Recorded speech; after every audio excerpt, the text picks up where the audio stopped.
Olá, eu sou Adolfo Neto, professor da UTFPR Curitiba, e este é o Emílias Podcast Mulheres na Computação. Neste podcast, conversamos com mulheres que estão atuando na área da computação. Hoje estamos aqui com Juliana Rodrigues, que é engenheira de dados na Volvo do Brasil. Quem vai entrevistá-la comigo é a Natália Chaves, bolsista do Emílias Podcast. Tudo bem, Natália? Tudo bem, Adolfo. Olá, Juliana. Muito bom te receber aqui. Então, seja bem-vinda ao Emílias Podcast, Juliana. Obrigado por ter aceito o nosso convite, principalmente pelo fato que você é uma egressa nossa aqui. Tudo bem? Tudo certo, estou muito feliz com o convite. Muito obrigada. Bom, então para começar a conversa, hoje você trabalha como engenheira de dados na Volvo do Brasil. Eu queria que você explicasse para o pessoal o que faz um engenheiro de dados. Bom, vamos lá. Eu costumo brincar que todo dia eu aprendo um pouco mais do que faz uma engenheira de dados no seu dia a dia, assim, né? A engenharia de dados não é uma carreira muito comum, muito padrão, ela surgiu faz pouco tempo, mas o que a gente precisa fazer no dia a dia é basicamente unificar dados de várias fontes diversas, tratar, tirar aquilo que não pode ser útil ou aquilo que vai confundir ainda mais os nossos analistas e disponibilizar de maneira fácil, segura e correta para os usuários. Você pode dizer, por exemplo, essa questão dos dados, de ser um engenheiro de dados, ser uma profissão nova, tem a ver com o fato que hoje em dia tem um monte de dados em tudo quanto é lugar? Sim. Essa carreira de engenharia de dados, ela surgiu tem no máximo 5, 6 anos. Quando eu entrei na faculdade, ela era denominada como uma carreira do futuro, ela não era uma carreira padronizada, né? Até hoje a gente não tem, por exemplo, engenharia de dados como uma ocupação oficial no governo. Então, ela é super nova e, com certeza, hoje a cada 2, 3 horas a gente produz um volume de dados absurdo, imenso, quando a gente está curtindo páginas no Instagram, quando a gente está usando o Google Maps. Então, com certeza, esse boom da engenharia de dados veio porque hoje a gente tem capacidade de armazenar muita informação, né? E você participou do Encontro Acadêmico Fortalecendo Competências, né? Foi aqui em setembro de 2023. Isso. Não sei se foi no auditório ou foi no mini auditório, mas você ministrou uma palestra Data Analytics na indústria Volvo, né? Uhum. O que é Data Analytics? Bom, Data Analytics ele é composto por 3 grandes áreas, né? Então, muita gente fala sobre Data Analytics, que seria você conseguir utilizar dados para tomada de decisão. Eu sempre gosto de pensar em como que a gente usa os dados no final das contas. E geralmente ele é para tomar decisões importantes nos negócios, né? E essa área de Data Analytics, ela pode ser composta por 3 grandes áreas, que é a área de engenharia de dados, que é quem vai trabalhar de fato em unificar tudo aquilo, disponibilizar de uma maneira correta e segura. Os cientistas de dados, que vão tentar trabalhar com as coisas mais divertidas, né? Então, vai tentar trabalhar com inteligência artificial, com aprendizado de máquina, com AI generativa e todas essas palavras da moda. E, por fim, a gente geralmente tem aquele layer de business intelligence ou analista de dados, né? Então, são as pessoas que vão traduzir todo aquele montante de informação que a gente gerou ao longo do processo para, de fato, conseguir tomar decisões alinhadas com dados. Bom, você escreveu um texto em inglês, né, cujo título traduzido seria Construir o seu conjunto de habilidades com um toque, um guia do estudante para o futuro. Queria que você falasse um pouquinho quais são os aspectos principais desse texto. Uhum. Esse texto veio como uma ideia do que eu mencionei na palestra. Então, eu contei um pouquinho nessa palestra aqui na UTF como eu fui parar na carreira de engenharia de dados, assim. E eu mencionei que no início da graduação eu fiquei muito perdida com o que eu fazia dentro da computação, assim. Porque eu fiz o técnico aqui na UTF, e aí a parte que eu mais gostei do técnico em eletrônica foi a parte de programar. E aí, para fazer faculdade, eu pensei, bom, se eu gosto de programar, eu posso fazer computação, eu já estava aqui dentro mesmo. Só que quando eu entrei na computação, eu me sentia muito deslocada, porque muita gente falava sobre hardware de computadores, sobre jogos de internet, e eu nunca fui muito geek, eu nunca fui muito desse universo. Então eu me sentia muito perdida. E no começo da graduação, eu descobri essa carreira de engenharia de dados e que você poderia trabalhar com programação e matemática alinhados. E isso me despertou muito interesse, assim. E na palestra eu mencionei bastante essa história, como que eu fui parar, como que eu comecei a fazer iniciação científica, por exemplo. Uhum. E aí a minha ideia com esse texto foi tentar dar algum guia para quem também está começando, para quem também está um pouco perdido, não sabe por onde começar, o que você deve fazer. a minha ideia foi tentar reproduzir o material que me ajudou lá atrás, só que atualizado e com dicas mais inovadoras, né, agora para 2023.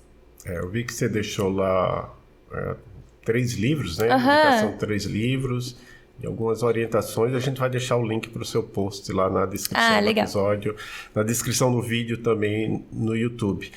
E aí, antes de eu fazer a próxima pergunta, eu queria saber, ok, você trabalha como engenheiro de dados, mas você trabalha numa empresa chamada Volvo, que até onde eu sei é uma empresa de carros, caminhões. O que isso tem a ver? Onde é que entram dados na fabricação de automóveis? Essa é boa. Sim. Essa é bem engraçada, na verdade, porque quando eu entrei na Volvo, eu fui chamada pelo nome da vaga de estágio, né? Então eu entrei lá como estagiária e era uma vaga para trabalhar com análise de dados. E aí, na época, eu só queria trabalhar com algo relacionado a dados, então eu me inscrevi, entrei. E foi muito, muito maluco, porque eu entrei num departamento que chama Powertrain Engineering, então é a parte de engenharia de motor, caixa e eixo. E eu era uma estudante de engenharia de computação no meio de um monte de engenheiro mecânico, engenheiro eletricista.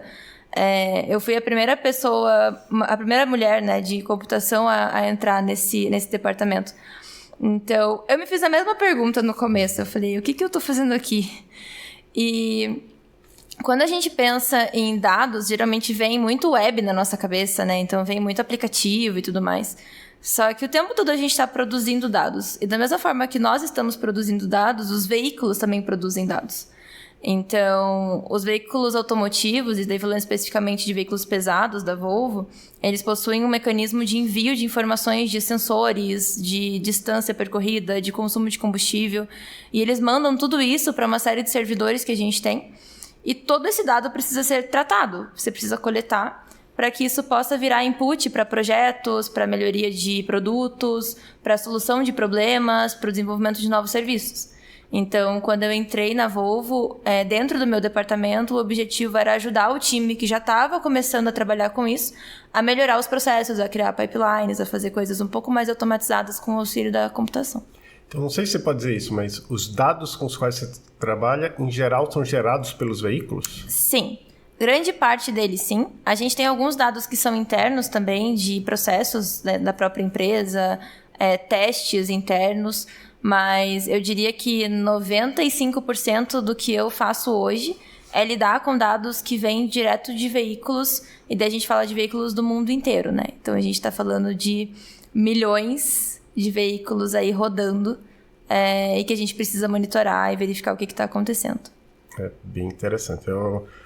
Assim, vocês são bem mais jovens que eu. Quando eu estava na faculdade, eu tive um Fusquinha, né? Tenho certeza que não gerava nenhum dado, né? Quando dava um problema, o mecânico abria lá, via o motor e tentava resolver. Hoje em dia eu sei que o software para carros, né, é uma área muito cheia de regulação, cheia de preocupações, sim, né? Sim. As coisas mudaram bastante. Agora a gente vai fazer algumas perguntas mais relacionadas à sua carreira, formação, etc. Então, você já falou até um pouco, né? Uhum. Então, explica como é que foi que surgiu esse seu interesse pela área da computação. Foi somente porque você teve uma disciplina no técnico?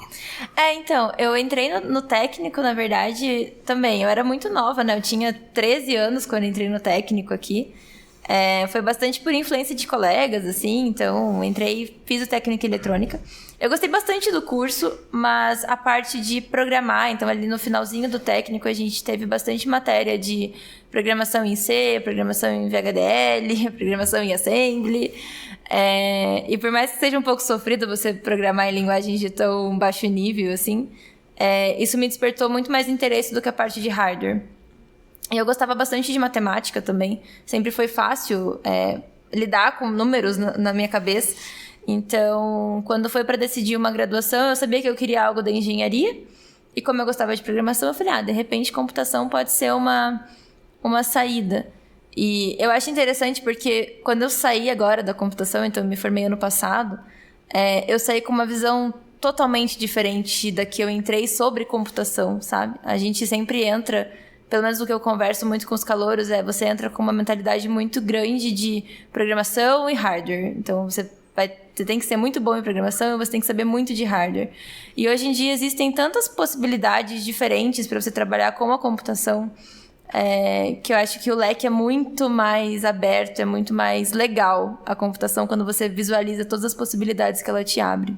Só complementando, assim, a gente já entrevistou aqui nesse podcast e até em outros, né, egressos da UTFPR, egressos de engenharia de computação, de sistema de informação, eles são nas mais diferentes áreas, Exato. né? Egressos também de cursos do interior, né, ciência da computação, né? Por exemplo, tem uma egressa nossa que é professora na Holanda, tem uma egressa nossa que trabalha na Garmin, que faz os relógios de atletas, né? A gente entrevistou um rapaz do BSI que estava na Amazon na época, agora ele está na PlayStation, trabalhando mais com, eu acho que é gerência de produto, não esqueci o nome, mas é uma coisa assim, mais humana, né? Menos técnica. Ele provavelmente não programa nada. Sim. Mas, enfim, só para deixar claro para todo mundo que está escutando que assim, um dos objetivos desse podcast, inicialmente, era mostrar, olha, o que as pessoas fazem depois que se formam na computação. E tem inúmeras possibilidades mesmo. Sim. Então, como você falou, né, dá para fazer de tudo com computação hoje em dia. Você é formada em engenharia da computação pela UTFPR e eu queria saber como que foi a sua formação aqui dentro da faculdade, como é que foi a sua formação na área? Eu entrei em 2017 em computação. Como eu comentei no começo, eu me senti um pouco perdida com relação ao que eu queria fazer da minha vida, assim. A gente sempre entra naquele núcleo comum, né, então de física, cálculo e etc. Então é sofrido, mas é engraçado que hoje, passado esse sofrimento, você entende os motivos pelos quais você teve que estudar cálculo, você teve que estudar física. É engraçado que eu também brinco com os meus amigos que são engenheiros mecânicos, assim, que eu já tive muita dificuldade de entender conceitos mecânicos quando eu entrei na Volvo. Mas se eu não tivesse tido Física 2, por exemplo, aí eu estaria no completo limbo, assim. Então, essa parte foi bem interessante. Aí, quando eu entrei, eu fui monitora de geometria analítica nos primeiros semestres, ali acho que no segundo ou terceiro período. E daí foi onde eu comecei a tentar buscar alguma outra coisa para estudar nessa parte mais de dados. E aí eu fui para a iniciação científica. Então, eu passei quase 2 anos fazendo IC aqui dentro da faculdade. E aí eu fui para um estágio da Volvo mesmo, ligado à parte de engenharia de dados. Sobre a parte das disciplinas, assim, foi como eu comentei. A gente sempre, às vezes, quando a gente fica meio revoltado com algumas disciplinas que a gente pensa que não tem relação nenhuma, assim, né? Mas eu diria que praticamente todas as matérias que a gente teve, assim, de alguma forma elas ajudam a gente a construir principalmente o pensamento crítico, sabe? Às vezes a gente não entende por que a gente está aprendendo certas coisas, mas quando você vai trabalhar e você precisa resolver um problema real, um problema que está afetando cliente, um problema que está quebrando o produto, um problema que está custando dinheiro, você precisa utilizar desse pensamento crítico que você foi criando ao longo da faculdade, assim.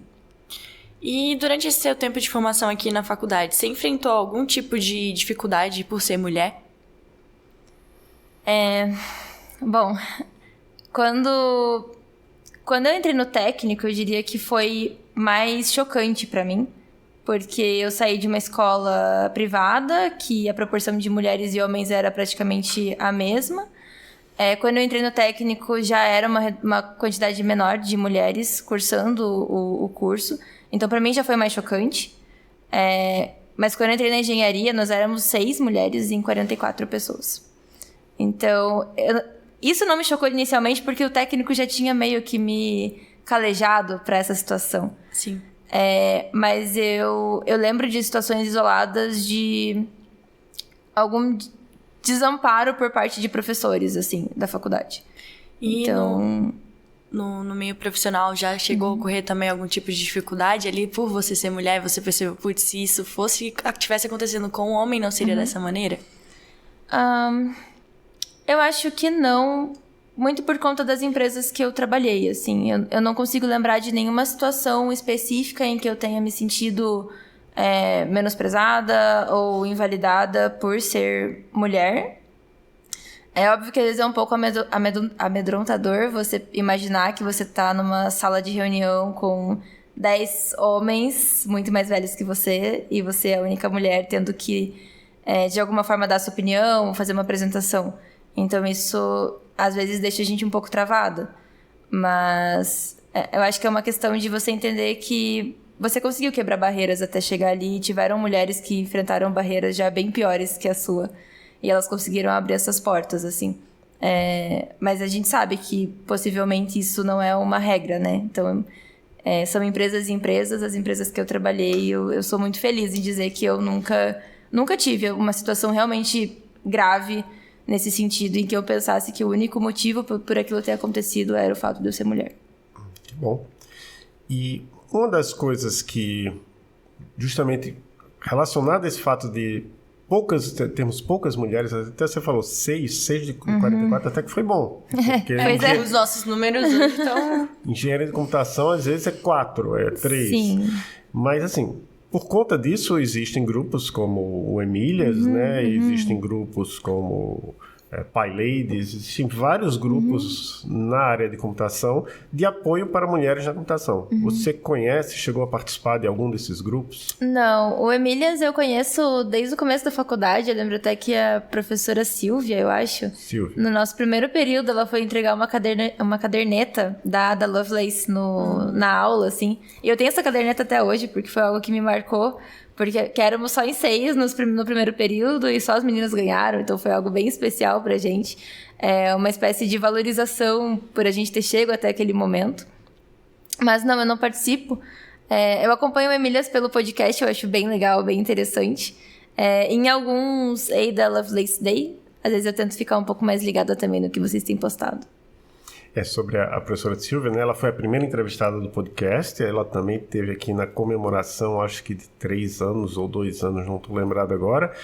Ela lançou já um livro sobre Ada Lovelace, depois lançou uma nova versão, agora ela lançou um livro do Alan Turing, né? Foi até indicado, ficou entre os semifinalistas do Prêmio Jabuti. Ai, que legal! Ela saiu do Emílias, ela e a professora Rita estão numa outra abordagem, né, que foi até o tema da entrevista segunda entrevista que a gente fez com a professora Silvia, foi com a professora Rita. Ela e a Rita estão num grupo chamado Teachers. Ah, que legal! Né, quer dizer, eu não sei se a Silvia ainda está no Teachers, agora eu estou em dúvida. Eu vejo mais a Rita tocando Teachers, isso. Mas o fato é que o Teachers, a ideia é ir ao encontro das professoras, né, porque assim, um dos problemas que a gente tem, o Emílias e vários outros grupos do programa Meninas Digitais, é que às vezes se a gente aborda uma menina no primeiro ano do ensino médio, ela já decidiu que não quer fazer computação. Então às vezes você tem que conversar com as professoras que vão conversar com as mais jovens para poder chegar nesse... para abrir essa... Não é nem que a gente já tem que ir para a computação, mas a pessoa precisa pensar mostrar na possibilidade. Que é uma possibilidade para elas, né? Exatamente. E aí tem a pergunta que a gente sempre faz aqui, que a Natália vai fazer agora. O que você diria para meninas ou mulheres que estejam pretendendo, né, iniciar assim, na área da computação? Pensando em seguir carreira na computação? Eu acho que se eu pudesse resumir em uma frase, seria: vocês são sim boas o suficiente. Em alguns momentos durante a jornada, às vezes a gente pode se comparar muito com as pessoas, às vezes a gente tem essa mania de pensar que coisas muito difíceis são inatingíveis pra gente, ou que, de repente, se você não é tão familiarizado assim com matemática, então exatas não é pra você, então qualquer curso de engenharia também não vai ser pra você. Eu acho que quando a gente pensa que bom a gente se torna ao longo do tempo, então eu costumo brincar, até contei pro meu chefe em algum dos nossos touchpoints, eu falei: nossa, hoje eu percebo que quando eu entrei no meu estágio, eu não sabia programar nada. Eu falei, comparado com o que eu sei hoje, eu entrei aqui sem saber nada. E é justamente essa questão de você entender que você se torna bom com o tempo. Você não precisa ser um as da programação no primeiro período da faculdade. Isso não vai definir o profissional que você vai ser. O que vai definir o profissional que você vai ser é o seu esforço ao longo da faculdade, é o seu interesse pela área, a sua vontade de estudar coisas além daquilo que está dentro da sala de aula, assim. Então, acho que para essas meninas que pensam em seguir para a computação, ou que têm vontade de seguir em algum curso de tecnologia, mas de repente travam um pouco por conta dessa questão da computação, ser matemática e programação, pensar que você é boa sim o suficiente, que você vai aprender, e que se você não souber tudo de início, tá ótimo, porque ninguém sabe tudo de início. E aí você vai estudar, e você vai se qualificar, e uma hora você vai ser uma ótima programadora, uma ótima engenheira de dados. Então, acho que esse pensamento de que a gente não tem que ser sempre 100% logo no começo, sabe? Além dele ser muito cruel com a gente, ele bloqueia. Então, acho que isso teria me ajudado muito no começo da faculdade, se eu estivesse me escutando. E existe algum filme, livro, série, podcast, quadrinho que você gostaria de indicar para o pessoal que está nos ouvindo? Tem um filme que eu gosto bastante, inclusive eu reassisti ele esses dias, que acho que passou na TV, que chama Mulheres Além do Tempo. Estrelas Além do Tempo. Isso, Estrelas Além do Tempo, exatamente. Que são de mulheres que trabalharam no projeto espacial, né? E, nossa, esse filme, ele me emociona e me alegra toda vez que eu assisto, assim, porque você verifica, além da barreira racial, que o filme mostra muito, né, como isso atrapalhou as mulheres que trabalharam no programa, ele traz aquilo que eu comentei, de você às vezes estar numa sala repleta de homens tendo que justificar o seu trabalho e sendo criticada por aquilo e manter firme a sua decisão. E também toda a parte de computação que ele traz, né? O início do Fortran ali, como que as máquinas da IBM começaram a ser utilizadas. Então, esse filme eu acho muito incrível. E tem 2 livros que eu gosto bastante da minha área, que eu até citei no texto que eu escrevi. O primeiro deles é Data Science do Zero. Esse livro eu comprei na primeira semana em que eu descobri que existia essa parte de dados no mundo, assim. Eu lembro que eu fui na Livrarias Curitiba, aqui do Shopping Estação. Eu nem sei se existe mais a livraria ali. Mas eu fui ali e eu comecei a procurar por qualquer livro que fosse de dados, assim. E esse foi o primeiro que eu achei. Eu comprei, levei pra casa e eu dei uma lida nas 2 primeiras páginas, assim, e eu não entendi nada. E eu lembro que ele ficou guardado, assim, por 1 semana, 2 semanas. Até que eu comecei a voltar pra ele com um pouco mais de preconceito. Falei, não, eu vou tentar aprender. E esse livro é o meu livro de cabeceira, hoje em dia, porque sempre tem algo novo que você pode aprender, assim, com ele. E ele é desde a pessoa que está iniciando até a pessoa que já está mais avançada, porque toda vez que eu volto para ele, parece que tem um olhar diferente sobre o que ele está querendo ensinar. E um outro que me ajudou muito é o Storytelling com Dados. Isso eu aprendi muito dentro da Volvo também, que é o dado pelo dado, muitas vezes ele não consegue ser digerido por quem precisa entender aquela informação. Então, a gente, com a cabeça de engenheiro, às vezes é muito difícil entender como que aquela informação que você gerou, que você tratou, aquele modelo que você preparou, ele vai ser entendido por áreas de negócio, ele vai ser entendido por um cliente final. E isso passa por visualização. Então, você não vai chegar para um cliente e mostrar o seu Jupyter Notebook e falar, tá aqui o porquê que seu veículo está quebrando. Não, você precisa pegar aquela informação, traduzir num gráfico, traduzir numa apresentação, deixar aquilo palatável para quem vai entender, né? Para quem vai te assistir, tentar entender. E esse livro, Storytelling com Dados, ele traz como que a mente humana funciona para entender informação numérica. E daí ele te explica quais são os melhores tipos de gráfico para cada tipo de informação, onde que você coloca a informação na tela, porque o olho humano ele vai fazer um scan em um padrão específico, e aí se aquela informação estiver dentro desse padrão, é mais fácil de entender. Explica muita parte de acessibilidade, então como que você faz apresentações que possam ser entendidas por daltônicos, por exemplo, como que você troca informações dentro do PowerPoint para colocar som, caso alguém não possa ler a sua apresentação e precise escutar. Então, esse livro me ajudou muito a sair um pouquinho da caixinha da engenharia ali e ir um pouquinho mais para a parte de mostrar o trabalho e explicar o que está acontecendo. Muito bom. Você trabalha principalmente com Python? Sim. Lá na Volvo a gente tem os dois ambientes, a gente tem desenvolvimento em cloud, mas também tem muita coisa que é on-premise, então a gente tem que manter isso que está funcionando em servidores da Volvo, locais. E boa parte disso é tudo em Python. Então, antes a gente utilizava muito o Python sequencial ali, o padrão. E aí, conforme o volume de informação foi ficando cada vez mais estrondoso, a gente começou a lançar mão de ferramentas para paralelismo. Então, algumas bibliotecas um pouco mais complexas e bem divertidas, para fazer com que todo esse volume de informação, né, ele seja tratado num tempo razoável. Legal, porque você mencionou o Jupyter Notebook, né, que é um caderno computacional. Isso. Que eu não sei se é só para Python, mas eu sei que também é para Python, né? Eu acho que ele você consegue utilizar. Existem outras ferramentas que você usa notebooks, né? Por exemplo, o Databricks, que é uma ferramenta em cloud, que você consegue utilizar notebooks e daí você pode usar em R, em Scala, SQL, você também consegue colocar lá dentro. Mas lá a gente usa bastante Python. É que eu faço parte da comunidade de Elixir, não sei se você conhece Elixir, é uma linguagem de programação criada por um brasileiro. Aí, em Elixir tem o Livebook, é meio que como se fosse o Jupyter Notebook para Elixir. E aí você falou essa questão do paralelismo, concorrência. Elixir, ele é feito em cima da máquina virtual de Erlang, ele compila para a máquina virtual de Erlang. Então, a Erlang é ótima para paralelismo, concorrência. Então, não sei, talvez... a dica aí para você, para alguém, em algum momento pode ser, olha, quer realmente paralelismo, vai atrás de uma solução em Elixir.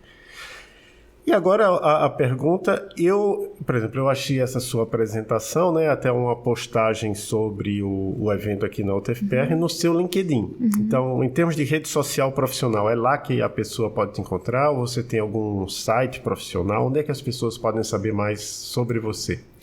Eu acho que o LinkedIn, eu comecei a popular o meu LinkedIn um pouco mais esse ano. Acho que é principalmente pelo LinkedIn. Eu comecei a minha página do Medium com o texto sobre a palestra. Eu tô com alguns artigos ali encavalados para começar a postar um pouco mais. Principalmente agora que vem férias coletivas, então vou ter um pouquinho mais de tempo para poder trabalhar nesses textos. Mas acho que é LinkedIn mesmo. A gente vai deixar na descrição do episódio. Bom, então é isso. Nós chegamos ao fim desse episódio. Eu quero agradecer a sua presença aqui conosco. Muito obrigada. E gostaria de saber se você quer agradecer alguém, mandar um abraço pra alguém.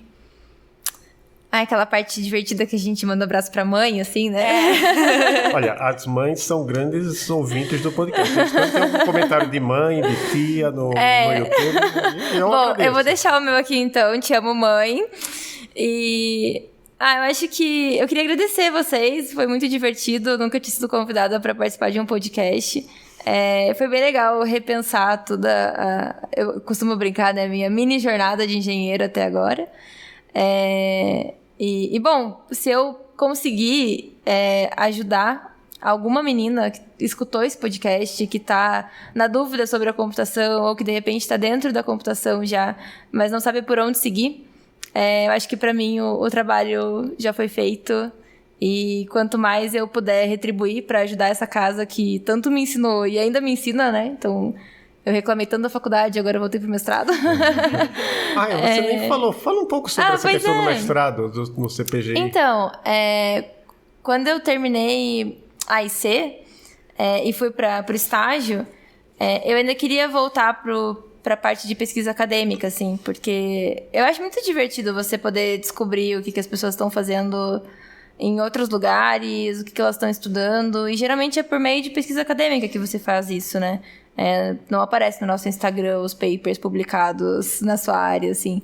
Então, quando eu saí da IC, eu tinha certeza que eu queria voltar a fazer pesquisa, mas aí veio o TCC, veio um monte de coisa, e aí no final do meu TCC, então eu fiz IC com o professor, meu TCC foi com o meu professor, e agora eu tô de novo com o professor, então o professor Thiago Silva tá me aguentando aí tem alguns anos já. E eu decidi que eu queria seguir na área de pesquisa, assim, então hoje o meu mestrado ele tá focado em entender como que a gente pode paralelizar processos que são desbalanceados, utilizando banco de dados.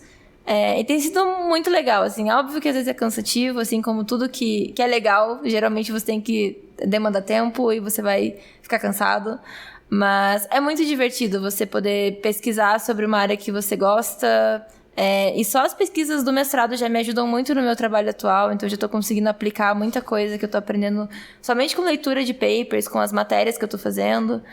E a ideia é seguir. Eu tenho 2 anos agora, eu entrei como aluna especial no CPGI. E daí ano que vem a gente faz a troca, né, para aluno regular. E aí tenho 2 anos para defender aí. Estou animada. Eu até ia falar assim, que a gente tem um curso de especialização em ciência de dados aqui, a gente tem um mestrado profissional em computação aplicada, que tem os professores que orientam em dados também. Não sei se o Thiago ainda está orientando, estou esquecido agora, mas é que ele orientava, chegou um momento que ele disse, não, vou ficar só no CPGI, então ele orienta no CPGI. tem o professor Luiz Celso, a professora Nádia também trabalha com dados, tem várias possibilidades aqui de fazer as coisas aqui na própria UTFPR. Sim. É isso. Com isso, a gente termina o Emílias Podcast. Muito obrigado mais uma vez, Juliana, e a todos e a todas que nos escutam. A gente sempre gosta de lembrar, né, que a gente está nas principais plataformas de áudio. A gente deve publicar esse episódio aqui. A gente está gravando no final de 2023, mas vai ser publicado em 2024. Mas se publica no Spotify, YouTube, todas as plataformas de áudio a gente deixa lá. Então a gente pede nessas plataformas, algumas dessas plataformas, não são todas, dá para curtir, dá para seguir.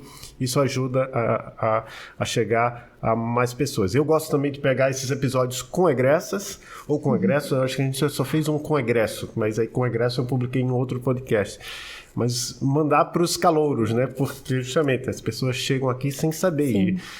Tem você trabalhando na Volvo, tem gente trabalhando na Exxon, tem gente trabalhando falei PlayStation, a gente tem egresso de engenharia de computação trabalhando na Meta, né? Antigo Facebook. Tem gente já falei do caso da Garmin, tem gente no mundo todo, no Brasil todo, em profissões sérias. Tem gente até que resolveu sair mais para um caminho de empreendedorismo, de criar sua empresa. Enfim, tem várias possibilidades e aí eu gosto de deixar. Não sei se eles escutam, não sei se o pessoal que está entrando no curso tem essa paciência de escutar uma entrevista até o fim, mas se tiver alguém que estiver escutando, porque chegou até aqui, é porque eu passei para o pessoal. Muito obrigado mais uma vez e a todos e a todas. Até o próximo episódio do Emílias Podcast Mulheres na Computação. Tchau, tchau. Tchau. Tchau.